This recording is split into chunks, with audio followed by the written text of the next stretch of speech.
Welcome to a Jeep Peep update. Today's the day we're finally going to get some paint on this frame so that we can start to build this CJ5 back. Now, we're going to do that with a portfolio of products out of the POR 15 catalog. Now, here's the process. We're going to start with some degreaser. So we're going to actually spray this degreaser all over that frame. It's just been sandblasted. This is getting any of the last of the grease contaminants off. We're then going to wash that off with normal water. After that, we're going to acid etch the frame. So we're going to spray this on, keep it wet for a good solid 20 minutes. Let that acid etch do its thing. It creates a nice protective barrier over that. And then comes the fun stuff. We are going to put a coat of gloss black, POR 15 on it, 2 light coats, make sure that we get a good adhesion all around. And then we're going to finish it off with the cosmetic, a chassis black top coat. And that should give us just a rock hard coating over the top of this CJ5 frame.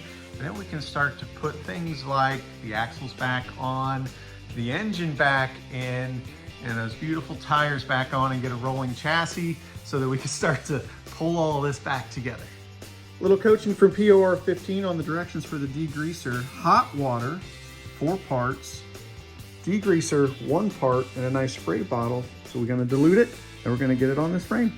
That's degreaser on the frame. Really interesting. This was a sandblasted frame, and you can see there is still some debris rolling off of that frame with the degreaser that went on there. So next step, of course, is to go ahead and wash this all off. But definitely a visual difference change with the degreaser out of the POR 15 catalog going on the sandblasted Jeep frame.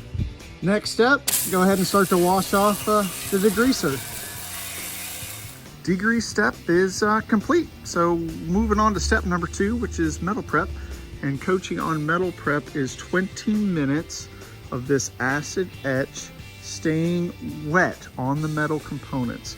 Once that's complete, wash it off and prep for paint, making progress. 20 minutes in to the acid etch process, and you can see it is absolutely creating that little bit of coating, which once we encapsulate, should give us a nice rock solid part. Here again on the parts, you can see that coating that's starting to be created. Here shortly, we will be washing this off, turning it off. Wrapping up step 2 here, starting to wash off the acid etch coating. So a nice thorough rinse. When we're going to get this just bone dry before we start the actual paint process. Next step, POR 15 gloss black going on that frame. All 3 steps, degreaser, acid etch, bone dry have happened.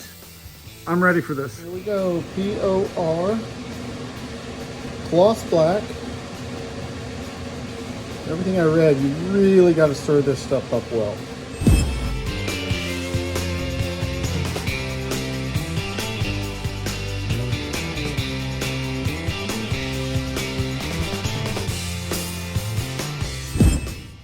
That's coat number 2. We've got the POR 15 gloss black on this. And I tell you what, it really is gloss. Where the frame was smooth, it's like a mirror. Now that second coat really did make the difference, because the first coat went on, it was a bit marbly, almost like it didn't cover well, but that was the coaching, and I gotta admit it was right. The second coat goes on and it's a real thick layer overall, which is surprising because the paint itself is such a thin paint. It's really hard to prevent it from running, but really proud with the way that turned out. Super pleased to see a little bit of paint on that frame after all the work to clean it up. Last step, we're gonna put a chassis black on here as a top coat, also out of the POR 15 family to wrap it up.